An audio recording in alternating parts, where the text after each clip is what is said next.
Bismillahirrahmanirrahim. Assalamualaikum warahmatullahi wabarakatuh. Waalaikumsalam warahmatullahi Semangat pagi dan salam keadilan sejahtera buat kita semua.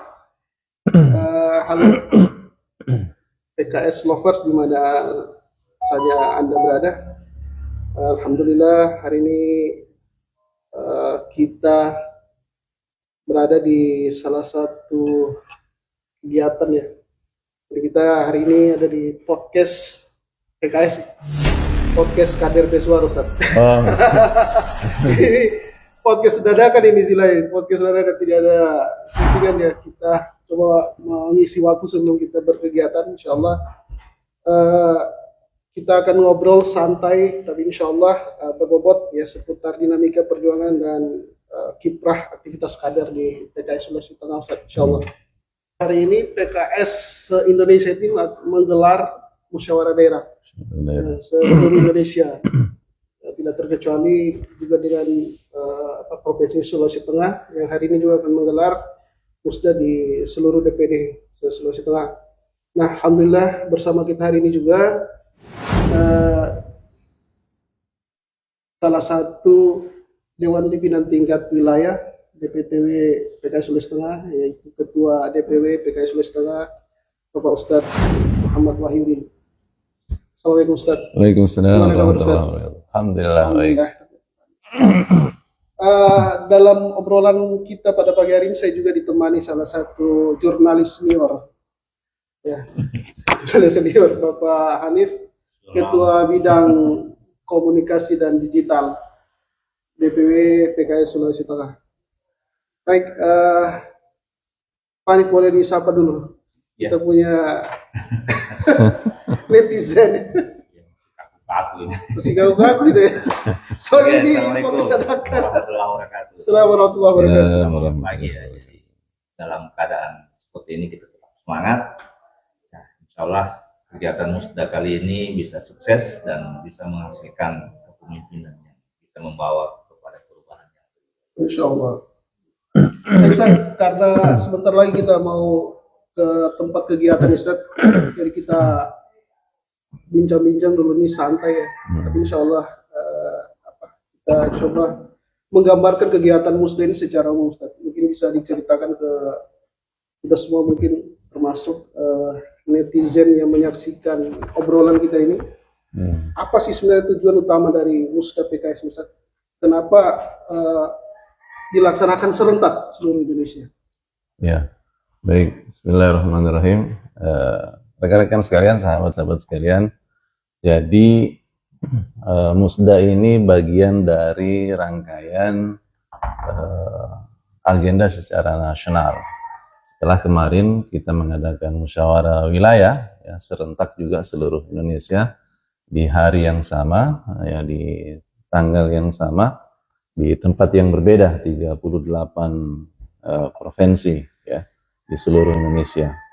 Acaranya berlangsung hybrid ya, online di DPP, sementara kami di wilayah itu offline. Nah, kemudian setelah itu musda. Ini juga dilaksanakan secara serentak seluruh Indonesia di tanggal 6 dan 7 September. Nah, untuk hari ini ada 7 DPD yang mengadakan musda dan insya Allah besok 6. Sehingga tuntas 13 kota kabupaten se-Sulawesi Tengah.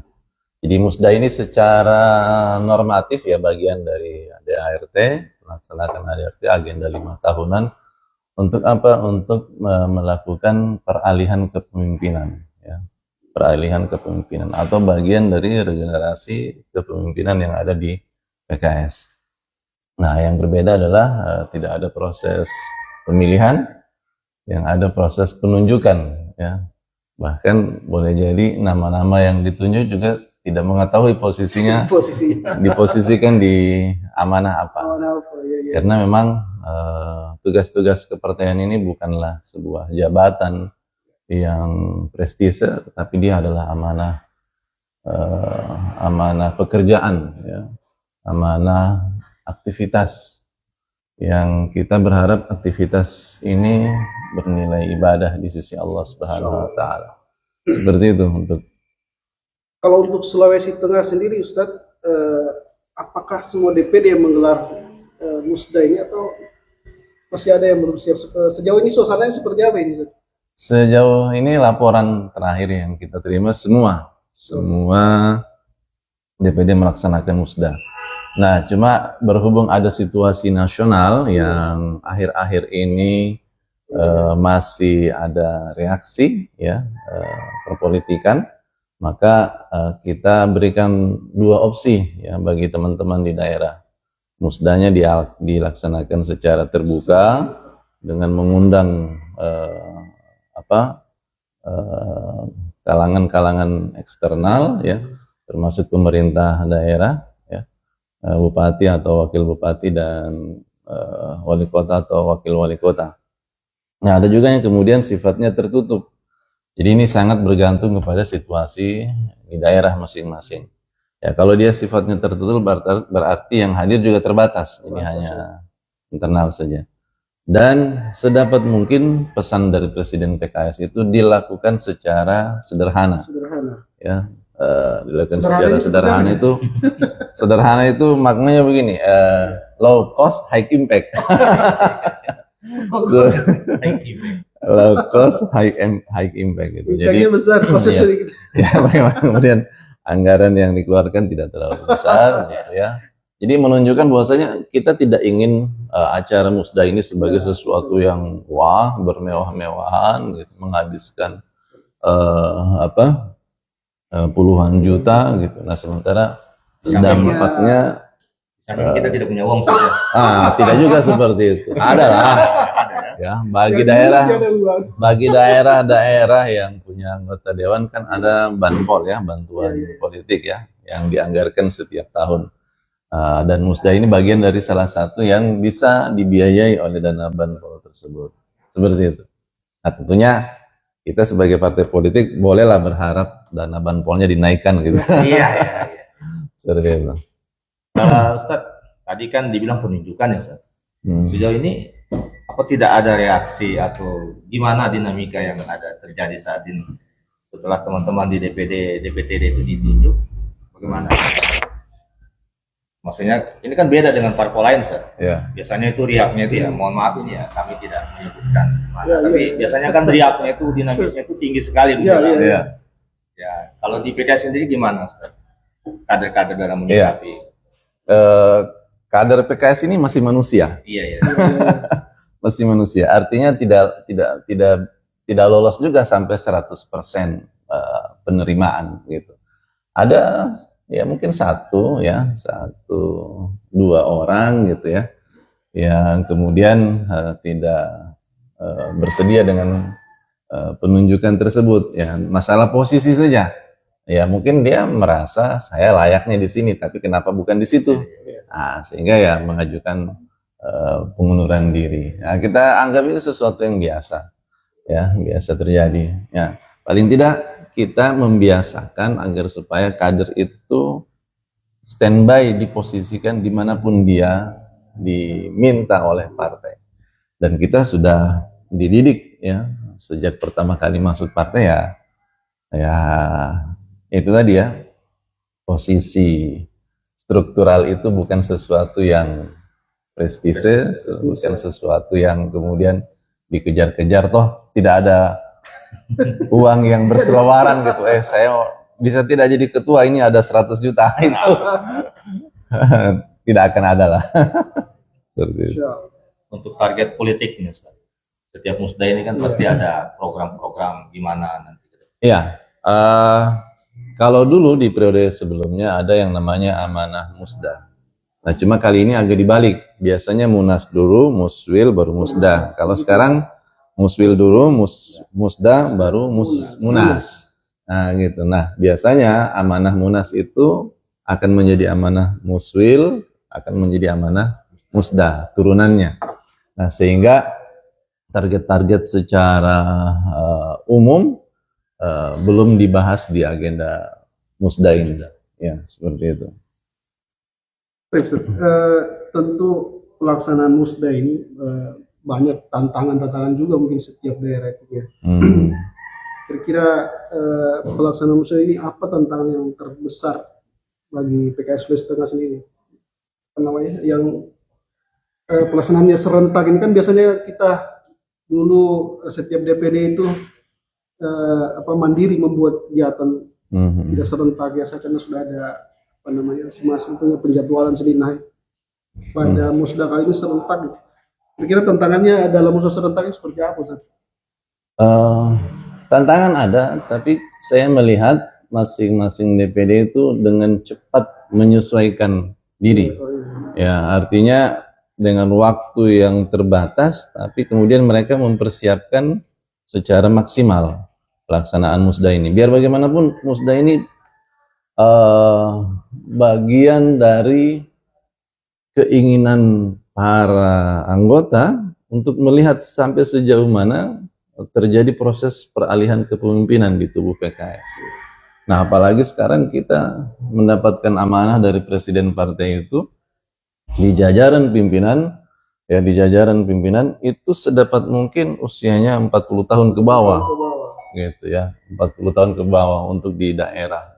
Jadi kita harus melihat dan mengakomodir ya para generasi milenial, ya, generasi Gen Z gitu, masuk dalam struktur kepengurusan. Jadi tantangan ada, tapi kemudian kita berupaya untuk menjadi pembelajar cepat ya, untuk bisa menghadapi tantangan-tantangan tersebut. Nah, yang paling utama memang PKS ini kan partai kader gitu ya, maka kedepannya ya mereka yang masuk dalam struktur kepengurusan ya kekaderannya seharusnya tidak lagi diragukan. Nah, itu tantangan ke depan insya Allah. Kemarin Ustaz ada istilah P2K2, apa itu Ustaz? Ya, P2K2, K2 P2. Ya, K2, K itu K2 kaderisasi. P2 pemenangan pemilu. Kader, iya kader dan kaderisasi. Kalau kader SDM-nya.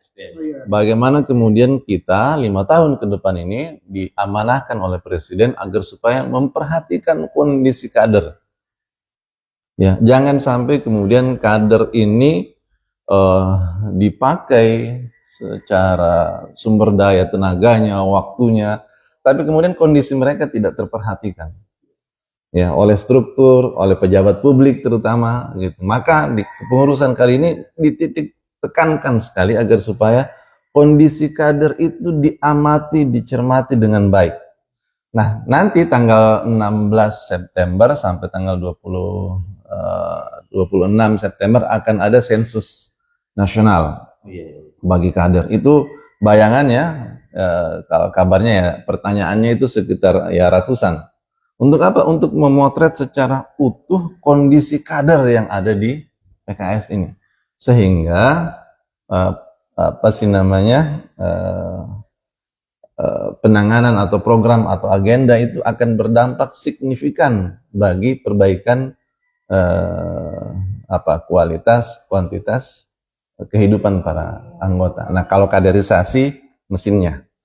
Ya, mesinnya. Jadi bagaimana kemudian kader ini ditempa, dibina, dibimbing, itu diarahkan untuk menjadi lebih baik. Pemenangan pemilu ya berkaitan dengan pemenangan pemilu legislatif dan pemilu kada, seperti itu. Ada yang menarik Ustaz, dari Ustaz sampaikan tadi bahwa tentang pimpinan tingkat wilayah. Ini kan di DPTW itu kan ada 8 orang gitu, dan ini semua diturunkan di setiap daerah ini. Boleh mungkin di-spill sedikit bagaimana pembagian tim pendampingan ini dan seperti apa tugas-tugasnya? Ya, ya alhamdulillah kita bagi menjadi 7 zona. 7 zona.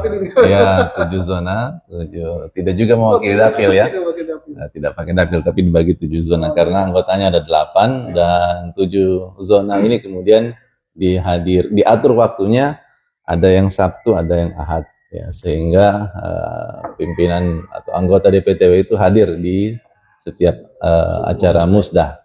Nah, amanahnya adalah mereka mendapatkan penugasan dari Presiden, ya, untuk membacakan SK, ya, kemudian melantik dan membacakan pidato Presiden, ya, sebagai sebuah sambutan. Jadi karena agak berbeda kalau sebelumnya yang meng-SK-kan DPD itu adalah DPW, kali ini berdasarkan ADRT yang baru yang meng-SK-kan DPD itu adalah DPP. Ya, DPP, sehingga presiden yang seharusnya melantik, ya seharusnya presiden yang melantik, ya karena ini serentak maka presiden mengamanahkan kepada anggota DPTW, ya Dewan Pimpinan Tingkat Wilayah, untuk hadir mewakili presiden. Jadi keberadaan kami ini, misalnya kami di kebagian di Morowali dan Morowali Utara, maka keberadaan kami bukan sebagai ketua DPW, tapi sebagai perwakilan presiden. Gitu. Nah, begitupun yang lain, ya. Jadi ada zonanya itu 7 ya, ada Palu Donggala, kemudian Sigi Parigi Mautong, Poso Touna, Banggai sendiri, kemudian Balut Bangkep, dan Morowali Utara. Buol Toli-Toli. Kita sendiri di mana? Nah, kita berada di Morowali Utara hari ini. Ya. Dan saya pantau di grup. Ya. Acaranya sedang berlangsung, cuma kita saja nih kurang lebih 5 menit lagi. 5 menit Ya, lagi, jadi insya saya pikir ini pertanyaan terakhir ya. Baik, pertanyaan terakhir ini, Ustaz. Bicara Musa ini kan tentu bukan soal restrukturisasi organisasi saja, tapi bagaimana kemudian ini juga bagian dalam perjalanan kiprah dakwah kita ini. Jadi terakhir pesannya Ustaz, apa pesan dan harapannya Ustaz untuk seluruh kader PKS di Sulawesi Tengah pasca Musda ini? Ya. Jadi karakter utama kita, sebagaimana yang disampaikan oleh Ketua Majelis Syuro yang baru, yaitu Ustadz Muhammad Sohibul Iman PhD, kita ini punya 3 karakter utama yang harus kita jaga, kita rawat, kita tumbuh kembangkan, yaitu militansi kader. Yang pertama militansi kader, yang kedua soliditas struktur, dan yang ketiga adalah kerja kolektif. Jadi bagaimana kemudian kader ini terjaga militansinya. Kalau bahasa dakwah, terjaga keistiqomahannya. Gitu. Dia istiqomah dalam beramal, dalam berbuat kebaikan. Kemudian soliditas struktur, dia harus solid, dibingkai dalam kerja, dalam keterpaduan kerja. Gitu ya. Kalau bahasa dakwahnya kalbunyanun marsus, ya gitu ya. Jadi seperti bangunan diikat seperti bangunan yang kokoh. Kemudian militansi kader, kemudian soliditas struktur ini harus dipadukan dengan apa? Kerja kolektif. Bahwasanya kerja kita bukan kerja individu. Tampilan kita mungkin boleh jadi kita tampil secara personal, tapi tampilan personal itu membawa nama sebagai kerja-kerja yang sifatnya kolektif, ya kolektif. Artinya, ya yang namanya kerja kolektif ini, ya kalau saya mengibaratkan sebagai semacam kawanan bambu, serumpun bambu. Bambu itu hidupnya serumpun, gitu ya, banyak dan saling berdempetan. Kalau ditiup angin dia akan bergesekan, ya tentu ada yang luka-luka, lecet-lecet. Hampir tidak ada bambu itu yang mulus, ya ada lecet-lecetnya. Kenapa? Saling bergesekan. Tapi itulah resiko hidup berjamaah, serumpun. Tetapi kemudian dengan hidup kerja kolektif ini, apa sih namanya? Mereka kokoh, ya. Apalagi pesan presiden, ya kita konsisten mengabdi, kokoh melayani. Artinya ini adalah buah dari kerja kolektif tadi. Kita harus memberikan pengabdian ya secara konsisten, dan pelayanan kita komitmen untuk memberikan yang terbaik. Demikian, mudah-mudahan mohon doanya sahabat-sahabat sekalian, saudara-saudara sekalian, mudah-mudahan PKS ini bisa memberikan yang terbaik, ya karena Nabi kita Sallallahu Alaihi Wasallam berpesan, khairun nas anfa'uhum linnas. Sebaik-baiknya manusia adalah manusia yang paling banyak memberikan manfaat bagi manusia lainnya. Demikian, terima kasih. Wallahul musta'an, wallahul muwafiq ila aqwamit thariq. nasrum minallah wa fathun qarib. Assalamualaikum warahmatullahi wabarakatuh. Assalamualaikum warahmatullahi wabarakatuh. Baik, terima kasih Ustaz atas waktu dan sharing hari ini. Baik, PKS Lovers, demikian tadi obrolan singkat, santai tapi padat juga Ustaz, lumayan ya. Alhamdulillah bahwa PKS Lovers semua ya, bahwa agenda Musda ini bukan hanya sekedar agenda 5 tahunan partai ya, tapi bagaimana ini kemudian jadi momentum untuk memperkuat langkah dan mempererat barisan, khususnya kader-kader PKS di Sulawesi Tengah. Terima kasih atas perhatiannya. Sampai jumpa di obrolan podcast kita berikutnya. Assalamualaikum warahmatullahi wabarakatuh. Assalamualaikum warahmatullahi wabarakatuh.